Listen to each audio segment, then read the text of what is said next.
मोहम्मद के नक्श कदम क्या है? वही बात जब वाले साहब कह रहे थे कि मोहम्मद को कहां ढूंढिएगा जाकर के, सोने बताइए।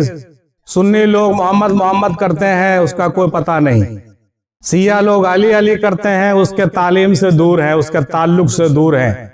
सिर्फ सूफिया इकराम की जमायत ही वाहिद जमायत है पूरे कायनात में जो सिलसिला के कड़ी को मानती है। सिया लोग भी सिलसिला के कड़ी को नहीं मानता है, शायद सुन्नी लोग मानते हैं, लेकिन उनका मानना सिर्फ मजाजी तौर से है, वो उसमें डूबना नहीं चाहते हैं। वो ये बात बुरी लगेगी सुन्नियों को, मानते तो जरूर है लेकिन वो डूबना नहीं चाहते हैं। गौस का दामन नहीं छोड़ेंगे भाई।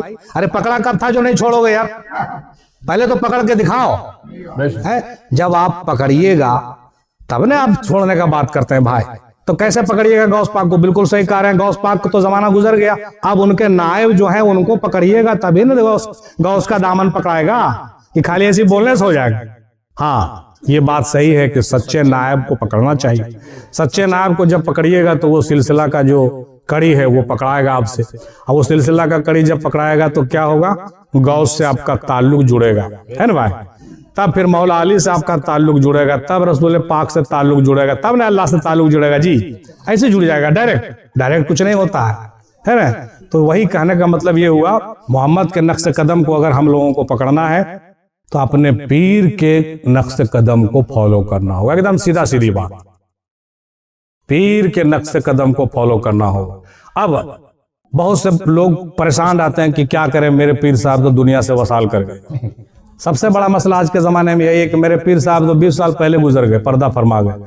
अब मालूम क्या है भाई, हमको ना तो कोई कल्ब जिक्र मिला, ना रूह जिक्र मिला, ना सीरी जिक्र मिला। अब हम क्या करें? तो कोई जो है कहीं फोन कर रहा है, कोई कहीं फोन कर रहा है, कोई जो है लंदन से लोग फोन करके जिक्र ले रहे हैं, और 1,000 लोग तो हमको फोन करके हमसे जिक्र लिए। कहिए भाई सुभान अल्लाह। कहने का मतलब क्या हुआ? जिक्र लेने देने से कुछ होने वाला नहीं, जब तक पीर की रहनुमाई नहीं होगी। हम कहते हैं उसको भाई की जिक्र लेके क्या करिएगा? पीर साहब आपके हैं, बोलना है वो तो वसाल करके, हमका तो बस खत्म मामला हो गया। पहले पीर साहब को ढूंढिए कि कहाँ। अच्छा, पीर साहब पर्दा फरमा गए तो कोई तो खलीफा होंगे। तो हर जगह से यह शिकायत आती है बराबर ज्यादातर कि पीर साहब के खलीफा तो हैं लेकिन खलीफा जैसे लगते नहीं। सबसे बड़ा मसला है आज के जमाने में। मेरी बातों से किसी को बुरा नहीं लगे, किसी को मतलब बड़े बड़े खानकाहों का यही हाल है आज के जमाने में। यही हाल को देख करके शायद अल्लामा इकबाल आज से 100 साल पहले कहे थे कि रहा न हल्का सूफी में सोज मुस्ताकी, फसाना हाय करामात रह गए बाकी, करेगी दावर में सर को शर्मशार को रोज, किताबे सूफी वो मुल्ला की सादा औरा की। इकबाल साहब कहते हैं कि आज के जमाने में वैसे लोग अब रहे नहीं। तो ये बहुत ही अफसोसनाक वाक्य है, लेकिन ऐसी बात पूरी हकीकत नहीं है। कुछ लोग आज भी जमाने में ऐसे हैं जो उस शख्सियत के मालिक हैं, उनका सिलसिला और निस्बत जुड़ा हुआ है। अगर आप उनके सिलसिले और निस्बत से जुड़ करके कदम ब कदम चलिएगा तो इंशाअल्लाह जरूर मोहम्मद के नक्श कदम को फॉलो करते हुए आप रसूल पाक के सिलसिले में चलते हुए मंजिल व मकसूद पर पाइएगा, पहुंच जाइएगा। बिल्कुल सही बात अभी आज जनाब हाजी साहब कह रहे थे, बहुत उम्दा लगा कि भाई आज हम आपसे सुनना चाहते हैं। भाई हमसे आप क्या सुनना चाहिएगा? हमको तो कुछ आता नहीं, लेकिन इतना जरूर आपको सुनना चाहिए कहीं भी कि आप मुरीद किस लिए हुए थे और क्या मुरीद जिस लिए हुए थे उस मकसद को पाए कि नहीं पाए। अगर मुरीद हुए आपको 40 साल हो गया और अभी भी आपको कल्ब जाकिर नहीं हुआ, रूह जाकिर नहीं हुआ, सिर जाकिर नहीं हुआ, तो फिर मुरीद होने से कोई फायदा नहीं हुआ। माफ कीजिए, घरे बैठिए, सिर्फ खानका की खिदमत गुजारी करने से काम नहीं चलेगा। ठीक है, आपकी मगफरत हो जाएगी, बहुत अच्छी बात, मगफरत तो हो ही जाएगी, इसमें क्या शक, मगफरत तो होना ही है। लेकिन हम मगफरत करने के लिए थोड़े मुरीद हुए थे, बात आ रही समझ में? मुरीद हम मगफरत के लिए नहीं हुए थे। हाँ, अगर हम अल्लाह रसूल के रास्ते में चलने के लिए नहीं मुरीद हुए तो फिर मुरीद होने से क्या फायदा? चाहे आप 17 पीर बदल लीजिए, कुछ नहीं होने वाला।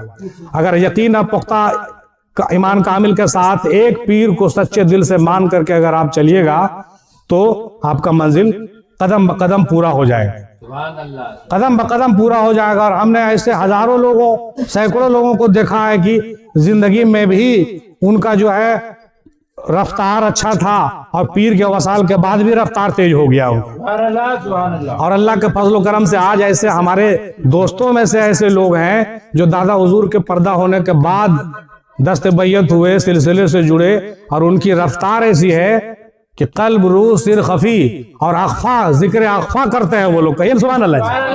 कहाँ तो किसी को कल्ब जिक्र नहीं मिल रहा, लेकिन आज दादा हुजूर के चाहने वाले ऐसे ऐसे लोग दुनिया में मौजूद है कि जिक्र अख्फा कर रहे हैं, जिक्र आना कर रहे हैं। और ऐसे लोगों का हम नाम, हालांकि चूंकि वो सेक्रेसी होता है नहीं लेना चाहिए, लेकिन जरूरत पड़ेगा तो हम आपको अकेले में नाम ले लेके बताएंगे। ऐसे ऐसे लोग दादा हुजूर के चाहने वाले आज धरती पर मौजूद है जो आसमानों की सैर करते हैं कसम खुदा की, और दादा हुजूर के साथ सैर करते हैं कसम खुदा की।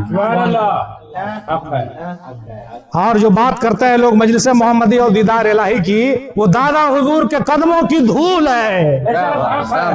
दीदार इलाही और मजलिस मोहम्मदी दादा हुजूर के कदमों का धूल है, कदमों का धूल है। बात आ रही समझ में? हम चिल्ला के सिर्फ इसलिए नहीं कह रहे हैं कि बात गलत है, ये बात हक इसलिए है कि जब उनके चाहने वाले लोगों को ये सब मंजिल हासिल है तो उनका क्या हाल होगा। बात आ रही समझ में? उनके चाहने वाले लोगों का ये हाल है सिर्फ ही नहीं कि वो दस्ते बैयत होकर, नहीं, वो दस्ते बैयत में नहीं है, ना वालिद साहब से ना हमसे, हम तो बैत ही नहीं करते हैं। वो सिर्फ चाहता है, चाहने वाला है। और रूहानियत में उसकी इतनी पकड़ है कि बड़े बड़े मंजिल वो सैर कर रहा है। कहने का मतलब क्या हुआ कि पीर मरता उड़ता नहीं है।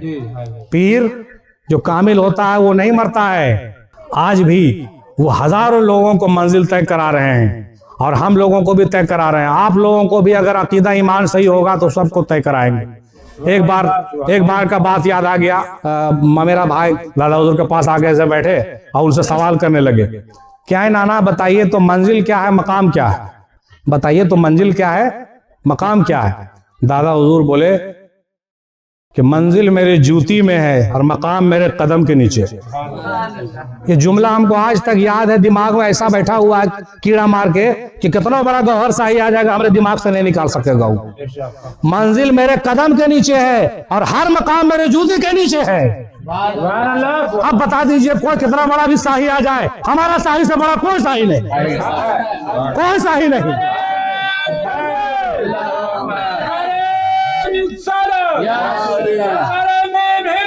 जिंदाबाद।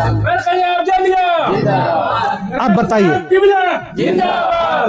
अब साहियत बताइए साहब कि छोटी छोटी बात जो हमारे दिमाग में अभी कीड़ा मार के बैठा हुआ है, हमको आप कत्ल कसम खुदा के हमको आप काट के टुकड़े टुकड़े कर दीजिएगा, हम किसी भी शाही को नहीं मान सकते। मेरे सामने शाह है, तुम्हारे सामने शाही है, मेरे सामने शाह है। अफजल शाह, अफजल शाह, अफजल शाह, अफजल शाह।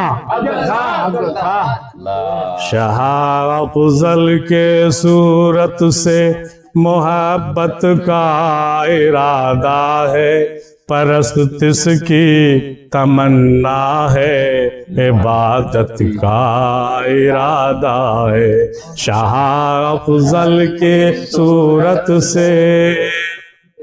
अगर कलाम पढ़ते रहेंगे तो फिर मजा आ जाएगा, लेकिन हर वक्त कलाम थोड़ी पढ़ना है। हम तो मुद्दे पर बात कर रहे थे। कहने का मतलब क्या हुआ, हमको किसी भी बुजुर्ग से कोई नफरत नहीं है कसम खुदा की।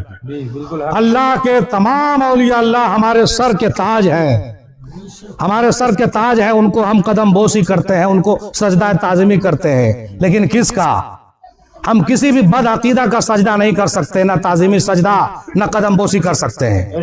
हम उस आदमी का सजदा और कदम बोसी नहीं कर सकते हैं जो अपने आप को रसूल पाक से बुलंद बताता हो।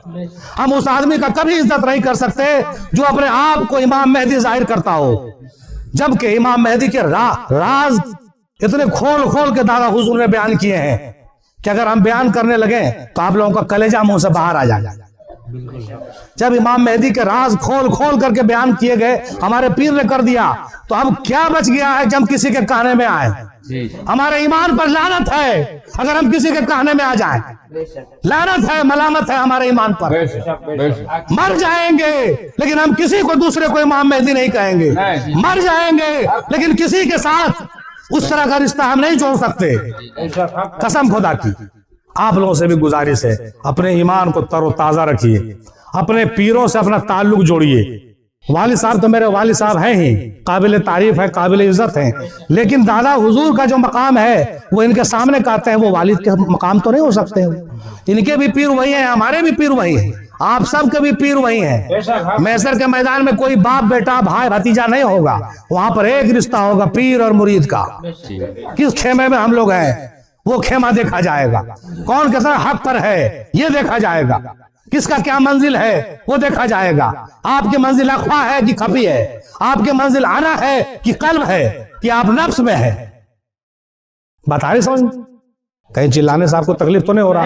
हम चिल्ला नहीं रहे हैं, दिल के जज्बात हैं, ये दिल के जज्बात हैं, दिल के जज्बात हैं। एक बार पढ़ लीजिए दुरूद शरीफ, अल्लाहुम्मा सल्ली अला सय्यदना मुहम्मद सल्लल्लाहु अलैहि वसल्लम।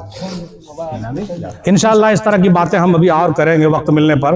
अभी हम वाले साहब से बहुत सी बात सुनेंगे, इनके भी ज़हन में बहुत सी बात ऐसी है जो दादा हुजूर से जुड़ी हुई है, वो सब हम चाहेंगे कि वो अपने सामने बयान करें और याद दिलाएं हम लोगों को, वो ताज़ा करें वो सारी यादें, वो यादों को सब ताज़ा करें कि जो वो अपने ज़माने में इमाम मेहदी के हवाले से बयान करते थे, अपने मकामात के हवाले से बयान करते थे, अपने रूहानियत के हवाले से बयान करते थे, वो हम सुनना चाहते हैं और हम उसी पर रिसर्च दिन रात करते हैं। हमारा जो मरकज़ अफजलिया रिसर्च सेंटर नवादा में है वो इसी काम के लिए बना है कि हम उनके हर्फ हर्फ का रिसर्च करें, उनके जुमले जुमले पर निरीक्षण करें कि वो जुमला कहाँ से आया था, वो किस मकाम की बात है, वो कौन सी हस्ती है।